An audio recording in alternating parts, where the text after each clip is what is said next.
Ciao a tutti ragazzi, nuovo video dedicato a questa serie dedicata appunto al mio secondo libro e primo romanzo, Antonio Rizzi e Innocenza della realtà, il mio secondo libro e primo romanzo, che è stato pubblicato da casa editrice Edizioni Tramap. Quindi ragazzi, oggi siamo a un nuovo video in cui vi parlerò della terza e ultima parte del sesto capitolo sulle vicende di questo giovane siciliano. Io vi ricordo che ho deciso di creare questa serie sul mio canale perché appunto, sperando ovviamente di ottenere visualizzazioni, ovviamente io ho deciso di creare questa serie per raccontarvi le vicende di questo personaggio che io ho inventato, il protagonista di questo romanzo, Antonio Rizzi, per raccontarla capitolo per capitolo di come appunto lui inevitabilmente, in seguito a una serie di circostanze, verrà coinvolto nel mondo malavitoso, prima di Corleone e poi successivamente di New York.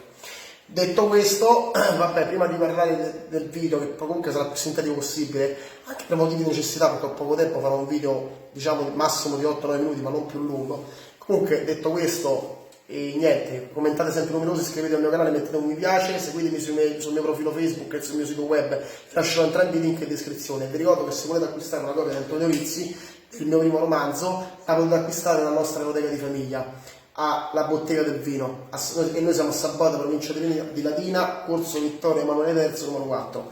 Quindi ragazzi, banda alle ciance, eravamo rimasti appunto che, in cui appunto lo stesso fratello di Antonio, Michele, una volta che i due fratelli avevano recuperato il corpo del loro padre Nino, ucciso dal principale scagnozzo di Francesco Cilli, il nemico giurato di tutta la storia di Antonio, Carlo Sebastiani riporteranno il corpo del loro padre a Corleone, e alla vista di questo la loro madre Carmela svenirà sul colpo.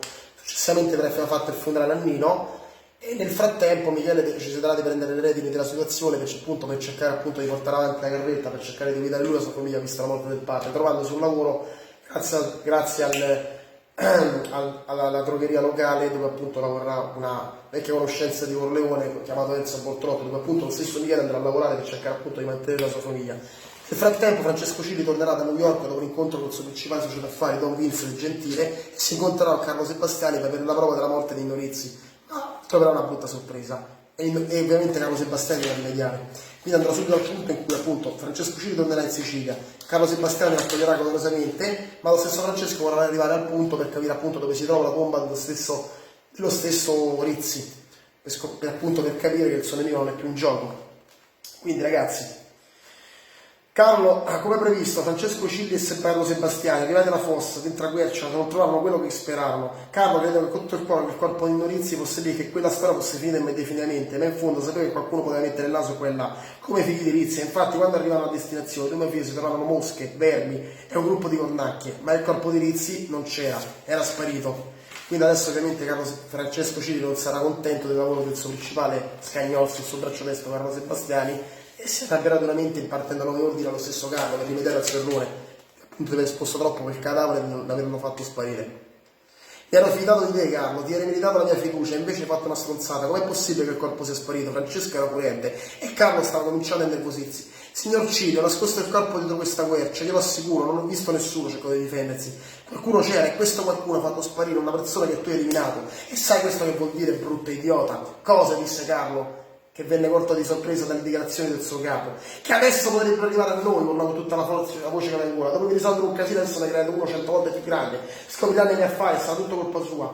Carlo era intimorito, ma ora si rese conto che aveva sottovalutato del problema, e che forse i figli di Norizzi in barba all'adolescenza potevano dare più grattacapi del previsto. Senta, signor Cilli, mi permetta di gestire la cosa, iniziò Carlo. Sono sicuro che è stato quel ragazzino che l'abbiamo ridotto male l'ultima volta, è stato Michele, come si chiama, a recuperare il corpo del padre. E quale sarebbe il tuo piano? Entrerai a Corleone, ti metterai a fare mezzogiorno di fuoco e ucciderai tutti, compresa la ragazza? No, gli rispose Carlo, che si stava ricomponendo. Ma so che Michele adesso lavora nella drogheria del vecchio Enzo. E allora? Gli chiese Francesco. E allora sono sicuro che qua lui sarà stato di vendetta, quel barbocco è istintivo e vorrà vendicarsi per quello che è successo a suo padre. Quindi quando verrà da noi lo rimineremo una volta per tutte. Francesco non era molto convinto, ma sapeva che in fondo l'unico modo affinché non venissero coinvolti in quella storia era far sparire Michele Rizzi, l'unica persona che poteva collegare Francesco Cilli alla morte del padre. Decise di dare un'altra possibilità a Carlo, e i due tornarono alla villa. Ok, quindi ragazzi adesso andrà invece direttamente alla parte finale, in cui appunto lo stesso Carlo Sebastiani appunto toglierà di mezzo definitivamente Michele Rizzi, il figlio di Nino, il fratello maggiore di Antonio, facendo questa volta sparire il corpo per non lasciare nessuna altra prova, esattamente come aveva ordinato il suo capo. Questo mentre lo stesso Michele aveva apparentemente rinunciato ai suoi propositi di vendetta e lavorava onestamente alla teoria del vecchio Enzo Bortolotti per provvedere alla sua famiglia. Sì, mentre lui stava tornando a casa appunto doveva Carlo alle spalle. Bene bene, disse Sebastiani ridendo, perché nel frattempo era arrivato alle spalle di Michele Rizzi. A quanto pare se tu quel furbastro di Paperino sei tu che ti dai da fare. Cosa vuole babbettò Michele? Dimmi ragazzo, gli disse caro Sebastiani, se è stato tuo fratello a far sparire il colpo di Rizzi, il don Francesco Cigli non è contento di questo. Michele sapeva che non si era sempre ma tira fuori il suo coraggio e disse la verità: sì, siamo stati molto di fratello, e anche se mi uccidi, tu e Cilli non l'avrete mai vinta, perché ci sarà sempre mio fratello che ci vendicherà. Carlo l'aveva ascoltato attentamente, ma non fece una piega. E Guagliano lo guardò pieno d'odio. E sai una cosa, Sebastiani, tu devi ancora ripetere me. Si alzò di scatto, ma non fu abbastanza veloce, perché Carlo tira fuori una 9mm col silenziatore, e l'ultima cosa che vide fu la pallotta che lo colpì a bruciapelo, e il ghigno soddisfatto del sicario. Anche Michele era morto, aveva condiviso il destino di suo padre, anche la vita di Antonio era in grave pericolo. Carlo Sebastiani aveva sbagliato una volta, ma il ribrotto che si era preso dal suo capo lo stava rendendo ancora più determinato. Anche il giovane Antonio Rizzi, insomma, per le contate. Ora Sebastiani non poteva lasciare il corpo di un ragazzo di 17 anni incustodito, ma stavolta decise che era meglio ricevere istruzioni da Cile, infatti prese il telefono e lo chiamò. Sistemate il nostro problema, gli chiese Cile, è filato tutto liscio come l'olio. Ora che cosa devo fare, capo? Cili rispose subito: ora non devi fare il casino che hai fatto con Rizzi, sbarazzati del corpo del ragazzo, ma sbrigati, non possiamo rischiare. Poi cosa faccio, capo? Poi devi aspettare, il nostro prossimo obiettivo è il fratello di Michele, Antonio, ma devi andarci piano e aspettare che si chiamano in acqua. Scopriranno altro casino quando scopriranno che il figlio di Nino Rizzi è scomparso nel nulla. Lo consideri già fatto, capo, fu la risposta di Sebastiani. Caro rinchiuse il corpo di Michele in un sacco e senza neanche troppa fatica, arrivato all'orlo della città,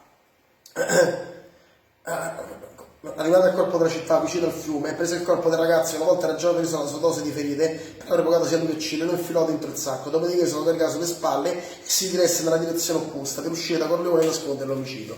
Quindi ragazzi, vi ho parlato della terza e ultima parte del sesto capitolo, dove appunto Francesco Cili scoprirà il danno che ha fatto Carlo Sebastiani, che proprio riuscirà a rimediare, eliminando anche lo stesso Michele per aver ucciso lo stesso Nino Rizzi, facendo però stavolta far sparire il corpo. Quindi niente, spero che questo video vi sia piaciuto, come ho detto è stato più bello del previsto perché ho poco tempo. E niente, quindi ditemi che ne pensate, iscrivetevi al mio canale, commentate un mettete un mi piace che vedete a far crescere la serie. E seguitemi anche sia su YouTube, anche su Facebook e sul mio sito web ufficiale. Ciao ragazzi, a presto!